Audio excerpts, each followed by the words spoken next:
Please, won't you wait, won't you stay, at least until the sun goes down. When you're gone, I lose faith, I lose everything I have found. Heartstrings, violence, that's what I hear when you're by my side.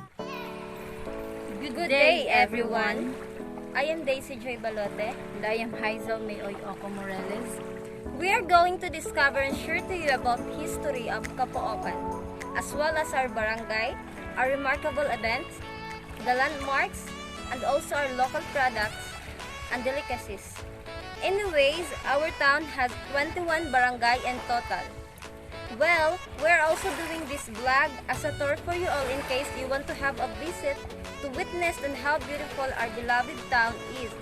Note, visitors only allowed that after the pandemic. So let's start on our virtual travel. We need to know first the history of Capoocan as well as the barangay where we are currently residing. Here's the history of Capoocan. History of Capoocan. The name Capoocan came from the local word Capook, in English obstructed. The place was once thickly forested and choked by jungle growths. Whenever folks from neighboring environs traveled here, they would murmur Capook because it was difficult to pass through. The trail was so narrow, there was hardly a space to move. The persistent complaint of the travelers on foot as they negotiated the trail obstructed by mangroves and the virgin forest lead the name of Capoocan, meaning a place full of obstructions. Capoocan briefly became a municipality in the early 18th century, but not long after, it again reverted to a barrio of Carigara, Leyte. During the Philippine Commonwealth period, on November 23, 1917, American Governor General Francis Barton Harrison issued Executive Order 87 winning Capoocan from Carigara. The administrative separation reorganized it as a new independent municipality. The decree took effect on January 1, 1918. The milestone turned the barrio into a full-fledged town. As a young sixth-class municipality, Capoocan ran into huge problems at providing basic services, food, healthcare, education, shelter, infrastructure, and livelihood. The lack in basic needs was aggravated by frequent distractions from the harassment of Moro marauders dating back on the 18th century and continuing up to Japanese invasion in 1942. The coming of World War II and the Japanese occupation aggravated the helpless and impoverished condition of the municipality. The violence and atrocities of war rose in full play with most of the houses razed to the ground, and the people castigated, abused, enslaved, or put to death by the invaders. In the midst of war, Capoocan struggled under the specter of destruction, reeking with the foul smell of decay from strewn animal carcasses all over the places. The grim situation urged evacuation to the interior barrios. Frightened, residents took refuge in hinterlands. The center of Capoocan became no man's land throughout the latter part of the conflict.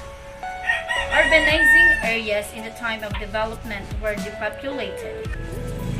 Kanami Beach or beat back the Stone Age. After the Japanese defeat, with the dawn of peace, Capoocan slowly rehabilitated. The steps at rebuilding the town's social infrastructure and revitalizing the local economy were faltering but nevertheless determined. The local folks got together to reconstruct houses, plant the fields scarred by war, grow crops like palay and corn, began the agricultural rise to a new day. Communal fishing returned. Enterprising individual pursues business. Gaining strength from the past ordeals and knowledge through experience in local rule, Capoocan rebuilt itself into a much better place. The leaders at the helm who succeeded term after term ably mastered unity and cohesion among members of the community. Disparate direction were welded into one, and though at times halting the march of progress went on.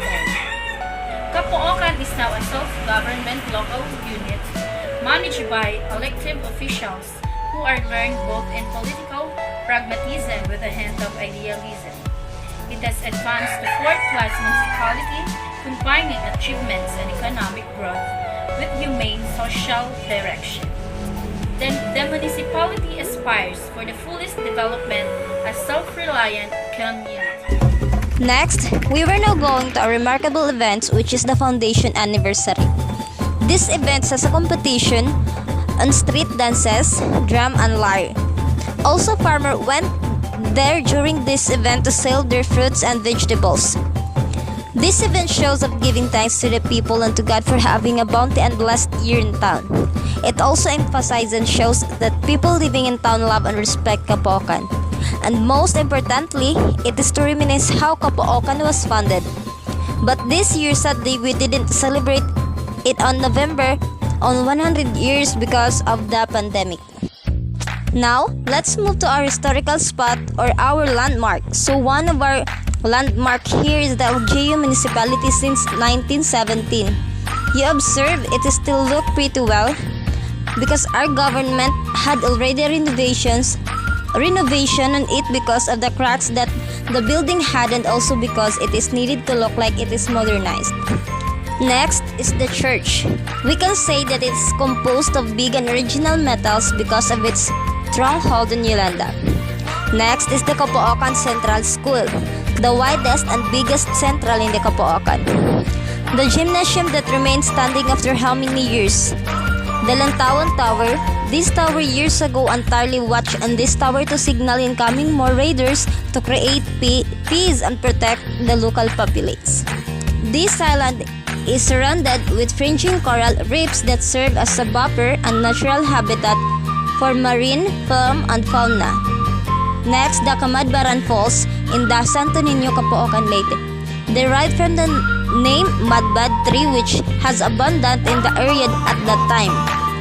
This tree is famously used as firewood and also considered as medicinal or herbal tree.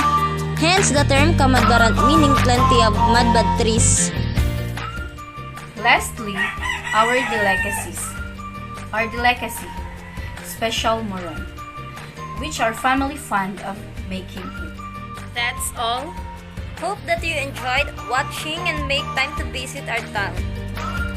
Thank you and goodbye, guys!